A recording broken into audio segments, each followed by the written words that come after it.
Welcome to the podcast, The Next Big Thing. I'm your host, Keith D. Terry. Today, we're talking about trust. Think about this. You work decades, you save, you build, you sacrifice. And then, in a moment your family needs you the most, everything you've worked for is stuck in limbo, eaten up by taxes or lost to the wrong hands. That's a nightmare.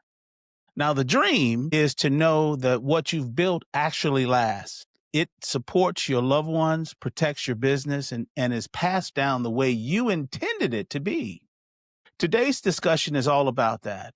And that's why I've brought on someone who spent more than 3 decades helping families do the right thing, Attorney Von White. Now, let me introduce you to Von.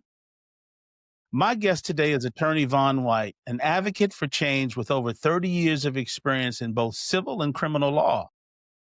His mission has always been to fight for his clients, restore dignity, and help those to move forward with their lives. Von has represented both creditors and debtors in estates ranging from nothing to stakes in the millions, successfully litigating in multiple states and federal jurisdictions.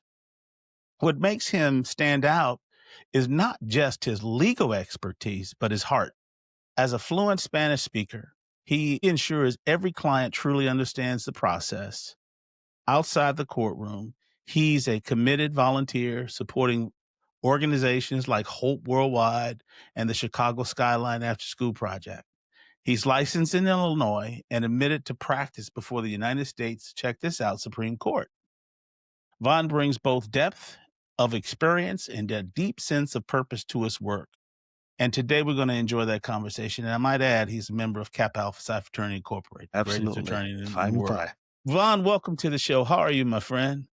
I'm doing well today, my man. Thank you for breaking up my day. You know, I get to enjoy myself talking with one of my brothers. So I really appreciate that. Okay. And the community as well. Von, before we dive into trust and wealth strategies, I want to spend a little time in your personal story. What pulled you towards law and specifically estate planning? I think what pulled me towards law is that I just always was a passionate person when it came to advocating for myself. Number one, you know, being a middle child, being in my house, I was always told that, I talked back a lot. I had many explanations for things, you know, I was always having to justify things. And speaking up for myself, number one, my parents always joked that I should be a lawyer one day. We never had one in the family. I was actually the first one to go to college, you know, so, I was just motivated and I did it. So I think, and particularly law, I see so much injustice in the world. I see so many people need that. It's just a passion of mine. Okay. So was there a personal moment in your life where that made you realize that you needed to help people protect their assets? I think just in my professional capacity, I think even before I focused on estate planning, I just had so many people coming to me with issues. And then even friends of mine that I knew that didn't have estate plans, where somebody passed away or they didn't pass away. They needed a guardianship because they didn't have anything in place. And so they came to me because they had to go to court just to be able to access money that's in an account because somebody's not able to speak for themselves because they're in the hospital. So even that's part of it too. Okay. So you work with people in all stages of life. And I'm curious to know, what fears or emotions do you hear the most from your clients when they first walk through the door? I think the biggest fear that they have is the unknown and the process. Okay. Because they're intimidated by lawyers, intimidated by the law, and they're intimidated by big companies, the government, you know, and they're not trusting. And I even have some people come in with a trusted friend so that I can, so that the trusted friend can advocate to me on their behalf. And then I have to tell them, look, you know what? I'm here for you. You can trust me, and so the next time they come in by themselves, because okay, this is my guy. I can trust him, So I think it's a lack of trust or just really hard to trust.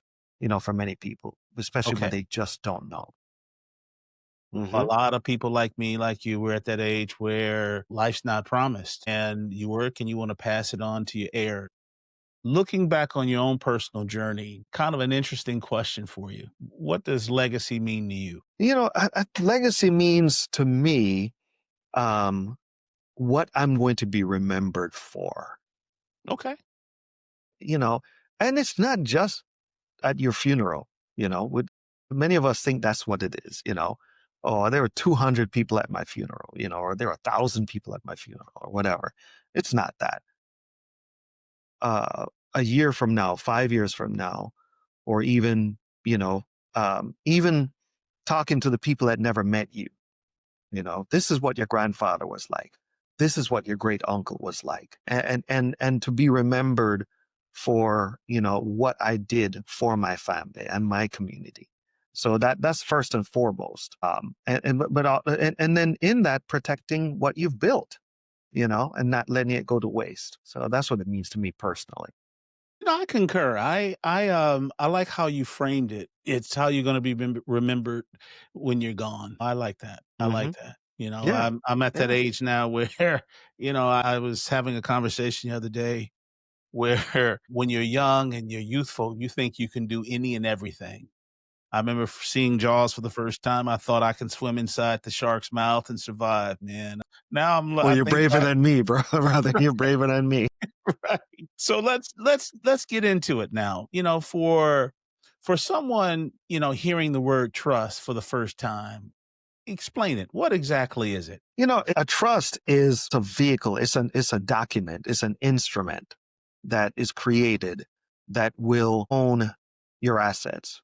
It might own your house. It might own your bank account. You put it in the name of the trust and it has direction in that document that says, in case I'm incapacitated, if I die, this is what will happen. And that's better than a will? It's way better than a will, way better. And we can get into that too. We do trusts and wills whenever we Okay. do estate packages for people. Okay. Because a will, if you do only a will and you say, when I die, I want everything to go to this family member. Okay. Okay. Then you die. Then what happens? That will gets recorded and you end up having to take that will to the courthouse, file it. Then you have to open a probate estate to get a judge to approve the will. So you still spend the money that you would have spent even if you had no will. I see. You see? And so what we do instead is a trust, which covers death and incapacity. Okay. A will does not cover incapacity. So for instance, if you've got, everything you've built and you become incapacitated, okay, which happens to many people, Hmm. okay, they don't die, they just become incapacitated. Could be a Yes. stroke, could be, any number of things, Parkinson's, whatever, right? If you only have a will, the will cannot cover what happens to you next. Gotcha. Gotcha. Yeah. So I heard you when you said it's a part of estate planning. So Yeah. let's rise above trust and help me and my listeners understand that when someone walks through the door talking to you about estate planning, is the only element of estate planning the trust, No, or are there it's other more than that. aspects of it? It's more than that. It's helping them make decisions regarding managing what they have, protecting what they have. And there are many different kinds of trust too. It's not just that, one size Yeah, fits we're gonna all. get into that because you're Yeah. right. There are a lot of them. There are a lot of different kinds, a lot of options for people. And that's why you have to be careful, going on these websites and saying, okay, let me download a form that I can use, when you don't know the effect of that particular form that you're using. You're just borrowing some legal language because it sounds good. Okay, let me create this document and now I'm protected, and Gotcha. my family's protected. And so, what are some of the common mistakes that your clients or people make in trying to protect their assets? I think number one is, and it's through ignorance, and we all suffer from ignorance of some kind. Yes, we do. Me included, you included. There are things that we don't know, and we don't know that we don't know, Right. you know? And then we hear different misconceptions. There's so many of them. There's a misconception that if anything should happen to me, everything automatically goes to my wife. That's not necessarily true. That is a lot of people. A Yeah, lot of people have that view. exactly. Exactly. If I'm incapacitated, my wife can always call the pension board and find out what's going on with my money. Not true. Okay. Now, Vaughn, Not true question. because you don't have the right document in place. I see. Go ahead. I see. So, but doesn't the spouse have some kind of protection? Usually. Okay. But, if you're not dead and gone, if you're Gotcha. incapacitated, that protection is not there. See. Okay. And then if you pass away without making sure that proper beneficiaries in place or the assets are properly, disposed of, it could end up costing you money just to acquire those assets Okay. if Okay. there isn't proper direction given. Okay. Okay. Yeah. And So it's so, not that the spouse won't get it. What'll happen is that they'll end up sometimes spending money on people like me gotcha. to help them get to where they need to be, where they Got didn't have to spend that money. Gotcha. If you had the trust in place, there's a clear Yes. roadmap that you can do Thank what you. you need to do. Yes. Gotcha.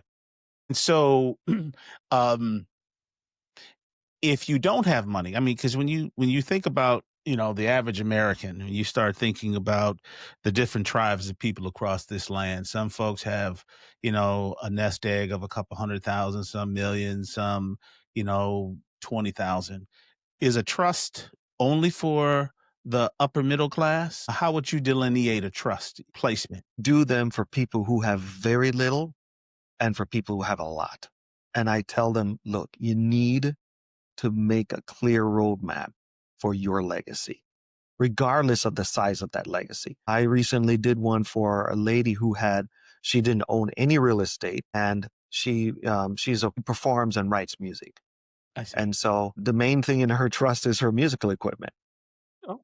There are no other, huge financial assets or anything, but we wanted to make sure that stuff was protected. Gotcha. Now Gotcha. you might scoff at that and go, oh, really? Just, speakers and, mixing boards and equipment and all that stuff, but that's important to her, so we set up a plan for her Well, I that like works for her hearing. family.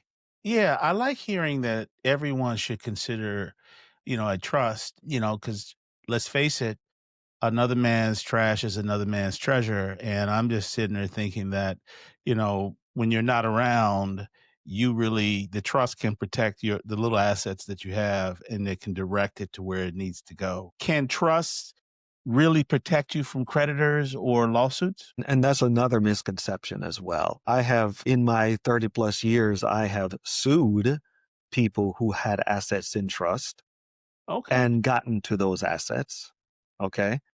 Oh. So a regular living trust does not protect you. Okay. The standard one, you would have to do a special kind of trust. And then even if you have property in trust, if you have money coming to you, your creditors, there are ways that your creditors can still get to it if you're not creative enough. Okay. So yes, we can do it, but you have to do it far enough in advance before you get in trouble. Number one, because you can't just say, "Oh my goodness, I'm about to be sued. Let me transfer everything into some other trust or LLC or something," and then they'll nobody will know what I have, and and then I'll be good to go. So now I understand.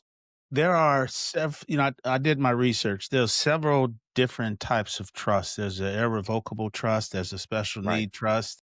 Yes. There's several. And what I'm also hearing you say is that there's a skill level to the lawyer or the person Yes. helping to set the trust up. Now, Yes. why is that? It's because of the complexity of it. It's just naturally complex. Okay. you know and that's why you can't just say, okay, I need this form. Somebody Yeah, can't just contact me and say, hey, do you have a trust form that I can use? I can't answer that question because I I see. don't know what you need. I see. Okay. It I see. might be a special needs situation. It might be a Medicaid asset protection trust. Somebody might be old, okay, or not even that old, but they know that they're getting up there in age and they don't want Medicaid to take their home, if they need long-term care. So at least 5 years prior to the time that they get sick, transfer it into an asset protection trust. And And the house is still yours. But that's happening to my aunt right now. My aunt is suffering from dementia. She needs to be in a nursing home and she didn't have her beautiful house. And now they have to sell it or rent it or do something. And I did yeah, not know. You talked about ignorance. I yeah, didn't know yeah, that you can yeah, just, put it in a trust like 2 weeks ago and protect it. It has to be 5 years. So yes. they're in the process of selling her house right now. Yeah, yeah. And it happens to so many people that have your head spinning. When I use the word ignorance, it's not even to offend people. It's it's it's just we just don't know so Yeah. many things. And Yeah. I think the system profits off of people not knowing. Yeah. The ignorance of people, it lends to the ability for so many to make money off of the process. Okay, I like that because ignorance by definition is a lack of information, right? But people hear that word and they get so offended, like my Yeah, wife. they think I'm calling them ignorant, you know, Right, right, right. or ignorant. Let's kind of stay on the protection side. But Vaughn, we've all heard stories about trust going wrong, funds being mismanaged, families being devastated. From your perspective, what is the biggest risk people should be aware of? I think it's who they nominate in their trust and letting them know that they're being nominated. And I think, just knowing that you can trust the people that you're entrusting yourself to. Okay. The typical, most common trust, you actually manage your own trust. You are the Is initial that's trustee of typical? that trust. Yes, Okay. that's typical. Of my trust, I'm the initial trustee. Then after that, then my wife, is the trustee. Then after that, my children in a certain order. So Okay. you're really educating me now. So in a trust, the most common is the person who's setting up the trust, and upon Yes, that person's absolutely. death, they can assign who's the Yes. executor next. Not just death, but also their incapacity. If something happens to them and they need somebody to manage their affairs, that's also included in the trust. Okay, Yeah. okay. Yeah. And so, how can families protect themselves from some of the dishonest folks that exist on the setup side of trust? Well, I think number one, whoever you choose as an attorney, first of all, check them out. Make sure that they're legit and that it's not just some side hustle. It's not just something that they do occasionally. You want somebody that knows what they're doing and that has done several. Okay. And then if they're not asking you detailed questions and getting proper information from you, it kind of will tell you that they don't know what they're doing. Okay. They need to be thorough and then you need to trust the people that you nominate and that you entrust yourself to. So that's interesting. So I would assume that it's less risky with the lawyer versus having the proper trustee. Is that a I accurate Yeah, statement? yeah, yeah, because the lawyer is going to make sure that, that things are written up in such a way that even your trustee can't abuse anything. Okay. That certain permissions are required. So, certain contingencies are in place. And there's so many contingencies. That's why I cannot give somebody a form and say, use this form. Okay. It's impossible. Yeah. And how long does it take to set a trust up?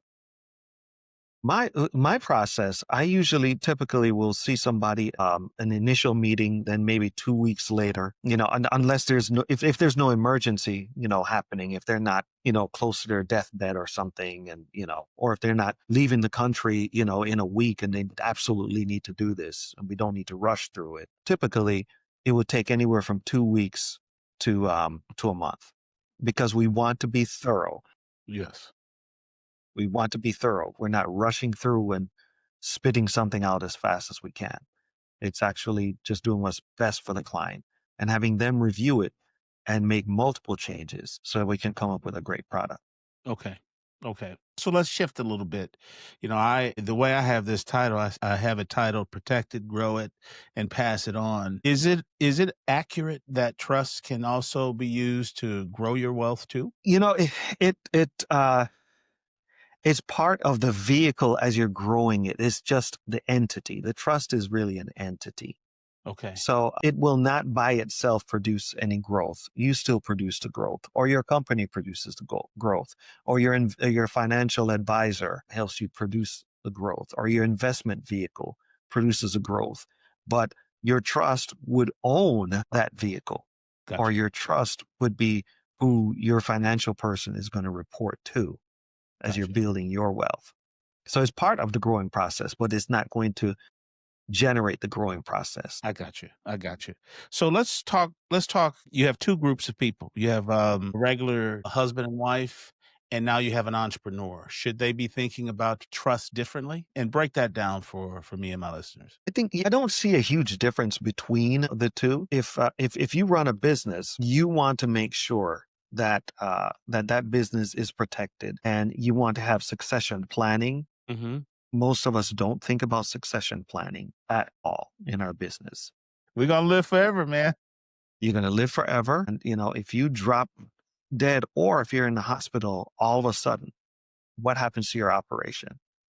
Who handles the accounts? Who handles the receivables? The bills that are due, property that you have that belongs to someone else. All of those things. Those are all considerations. So part of my estate planning that I do with people also is for their business to make sure that those things are all laid out, mapped out. And so it would differ in that sense from a typical maybe family or something. And some people are in both. Some people are in both camps at the same time. How They're is that thinking about their possible? family. Yeah, yeah, How yeah. is that possible?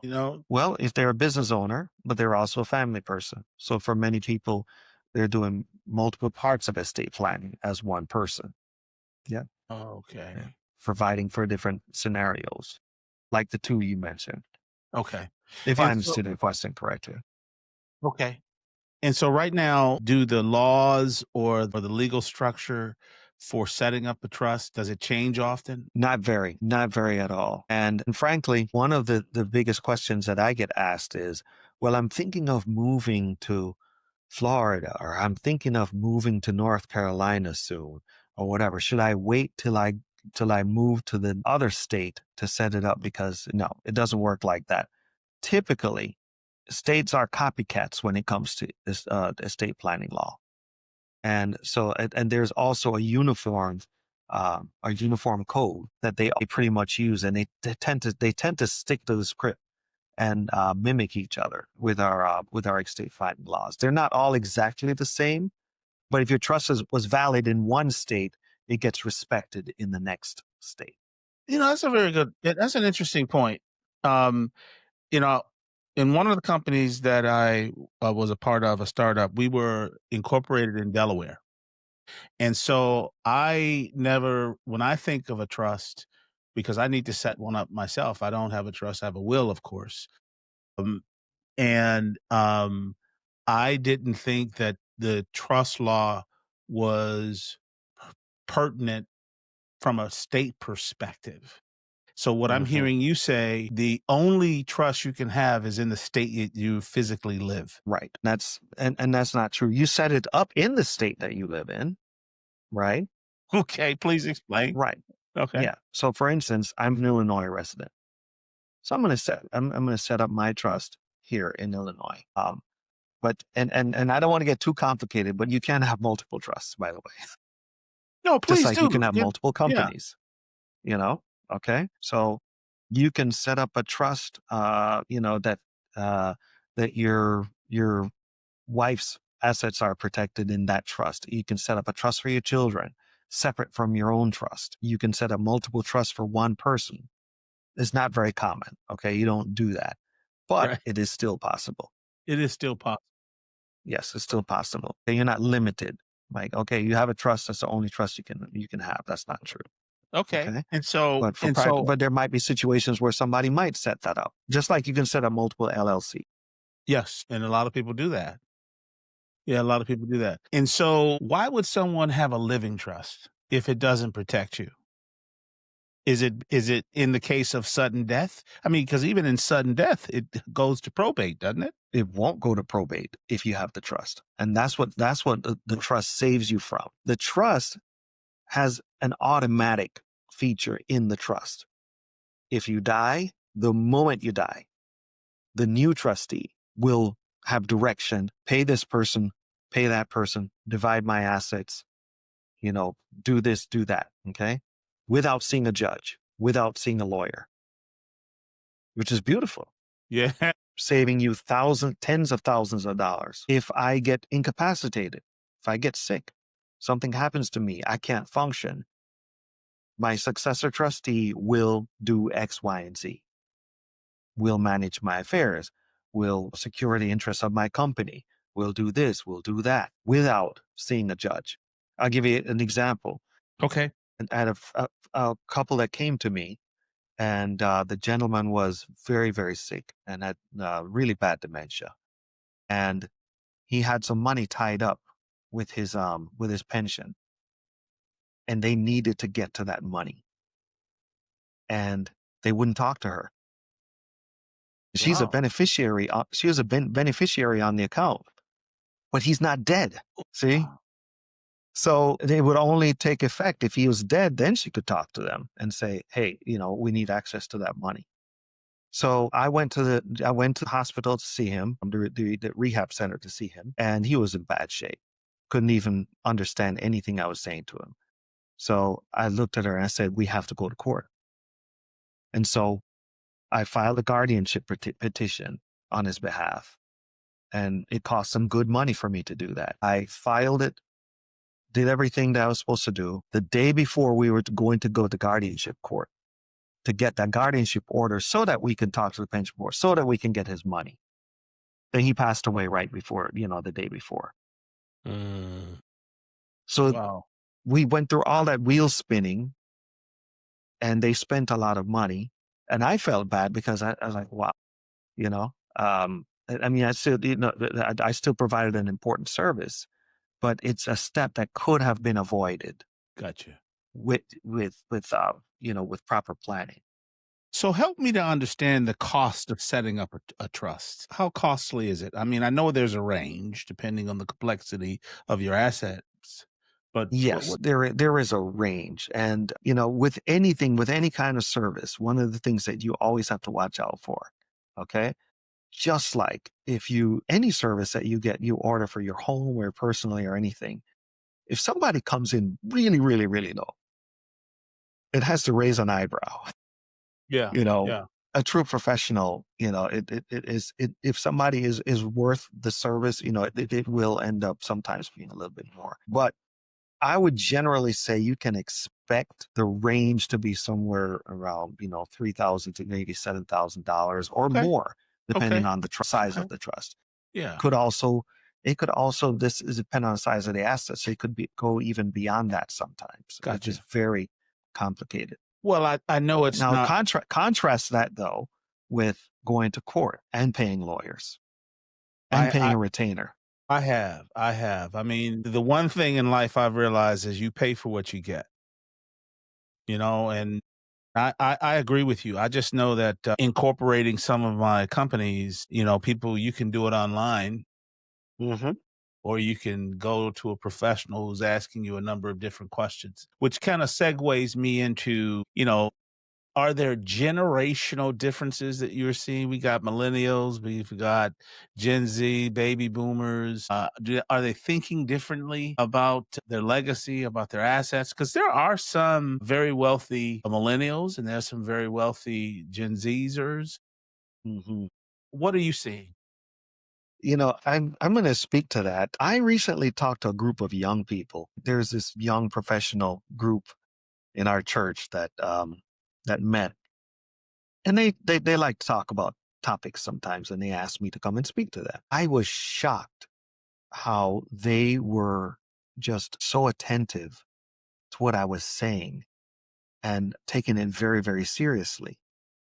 And I've spoken to groups of older folks sometimes, and I get the opposite. And it really surprised me that it was flipped in my mind. You know, I thought the very thing that the older folks like I'm 61, and people in, our more mature age group and above, you Yeah. would think that this is kind of stuff that they would think about more. But we can sometimes be more stubborn than the younger folks, you know? And we don't need it because guess what? It hasn't happened yet. So because something hasn't happened, it's not going to happen. Yeah. That's interesting, and I'm going to pause there for a moment, which is why I kind of brought in legacy. I think you have some folks who don't really care about their legacy, and let me phrase that, because if you disagree with me, let me hear from you. But this is what I mean. I generally think people care about whether they're considered nice or mean, but to me, when I think of a component of legacy is how I leave my family, the Hmm. strength of my family. Hmm. If my children are down and out, then it hits me. I think I shared with you when we were playing golf, I lost my youngest child, and that changed me. It changed me because, in my mind, I never thought that I would outlive any of my kids.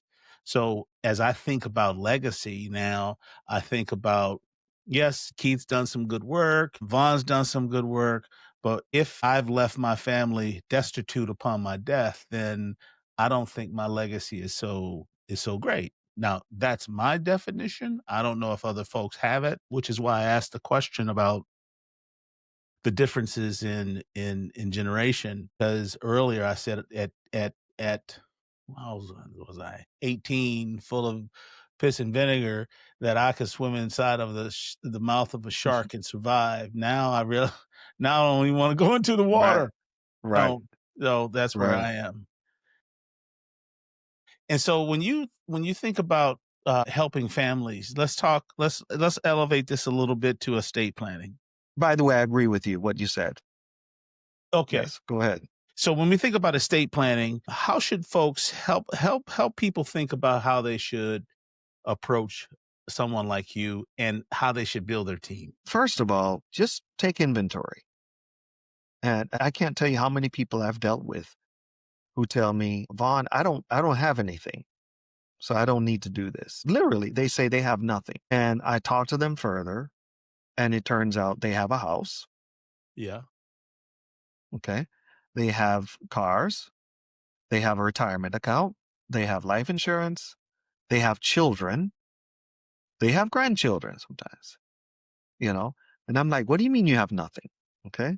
They think that they're not wealthy. yeah. Okay. And I didn't say anything about being wealthy. I just said about protecting what you have. Okay. So your mindset needs to be, I am blessed. And I want to make sure that that blessing is protected and to bless my family with that blessing. So I think that's the approach. And then reach out. Reach out. Don't be afraid of the process. People are genuinely afraid or they just think it's way too complicated and it's not. Well, I Okay? appreciate that. I think if people understood the punitive component of probate, so help frame that if you could for a typical American family. How much of a tax implication is it if you don't have these protections in place? That might help people to understand why you're Yeah. such an important part of their wealth protection plan. It's not even about the estate taxes is a very high threshold. And most Americans don't even have to worry about that. It's Gotcha. more of the punitive part of it is more of having to pay lawyers to go Okay. to court. Gotcha. And then and so you're going to pay your lawyer, then you're going to pay, sometimes you pay a guardian ad litem, which is a guardian appointed by the court, which is another lawyer. So now you're paying two lawyers on the same estate, you I know, see. and then you're spending, and the estate might not be that big, I see. but it would be devastating to that estate. If there's like $100,000 and you're blowing, $20,000 of it on legal fees Well, just to get to the money. I wanna pick your brain on Prince. Prince died suddenly, but he had a whole lot of money. And Yeah. so, do you know much about that you can kinda help Yeah. frame that? And full disclosure, I haven't dug deep into it. Okay. I just have a glancing reference as to what happened with that estate. And from what I know, or I think I know, is that Prince did not have a proper estate plan, did not put a trust, all that stuff. And so it was just left to, whatever the legal system said, needs to take place and people's interests and chaos. If he had literally had, and I don't want people to go, well, I'm not Prince. So Yeah, I understand. no, no, no. But it's a good lesson in if he had written all of that stuff out, right? And as young as he wasn't expected to die, No, he wasn't. No. you know, like 50 something, or what was he? 54, 55, 54. something Yeah, like that. exactly. Even Malcolm Jamal Warner. I mean, Yeah, we can go yeah. on and on about people who Go die on. suddenly, you know? Yeah. So, it's this mindset that it's something that I don't have to think about right now. And we just get rid of that mindset. And if he had changed his mindset, and I don't know if there are other reasons why, I don't know if there were religious reasons or other reasons why he didn't do that. And I'm gonna make an assumption as well that a trust can help, a family be more harmonious than having a bunch of conflict as well. Is that an Absolutely. accurate statement? Absolutely. There's nothing better than clarity. Yeah. Like I did my wife's aunt's estate plan recently, and she didn't have a whole lot. She didn't have much of anything. But I did a simple letters of direction and powers of attorney, things like that, and what her wishes were when she passed away. And it's amazing how when people see this stuff in writing, they don't fight. They just don't. They just don't. Because it's the absence of it that makes people fight. Because they think you're hiding something. Or they think that because it's not addressed, hey, it's my opportunity to say what I want or what I would do as it relates to that person and what they have. But if it's very clear, this person gets the car, this person gets this person gets that, divide this account in such and such a way, or lump everything together, dispose of it, and then divide it among my children, whatever, then your children are not going crazy, or one seeing this lawyer, another one is seeing this other lawyer. Well, it's very clear. So it actually brings harmony, Get it now. you know? You brought a lot of clarity to the picture here. That I forgot to What silence the phone. So we're getting to the end here. Vaughn, if someone is listening and feels overwhelmed, kind of a generic question, how should they start? Just pick up the phone and give you a jingle, Just pick up or the should they phone. go to a financial advisor first? And they can go to their financial advisor, especially if they really trust, somebody they really trust. But I encourage people. I talk to so many people, Keith, uh, that I give free advice to, and I probably do it too much. I You're probably giving could make more. soul. It's just how I'm wired. Okay. I probably do it too much, and that's okay. All right. Because I believe that I'm blessed when I just give more. So I talk to people, and I just give as much information as I can so that they can make those decisions. I see. So I just encourage them, reach out, call the phone number, call 630 429 9010, 630 429 9010, or they can go to vwhitelaw.com. One final question for you. Question is, what do you want your legacy to be? Wow. What I want my legacy to be is I want them to know, man, my family and my community to know this was a hardworking brother who left his family in a better situation than they could have ever been in, and took care of his family and provided for them even in his death, and then left a mark and impacted many, many souls. That's what I want my legacy to be. Great. Thank you. Protect it, grow it, pass it on. That's the Absolutely. blueprint. Vaughn White, thank you very much for bringing clarity to and wisdom to this show. I really, really appreciate it. For everyone listening, don't just think about your legacy. Start building it now. Thanks for listening to The Next Big Thing. I'm your host, Keith D. Terry. If you've enjoyed this episode and you'd like to support this podcast, please share it with others. Post about it on social media or leave a rating and a review. To catch all the latest from me, you can follow me on my YouTube channel at Keith D. Terry. If you want to recommend a guest, please email me at info@terryperformancegroup.com. This has been produced by your host and Jade Productions.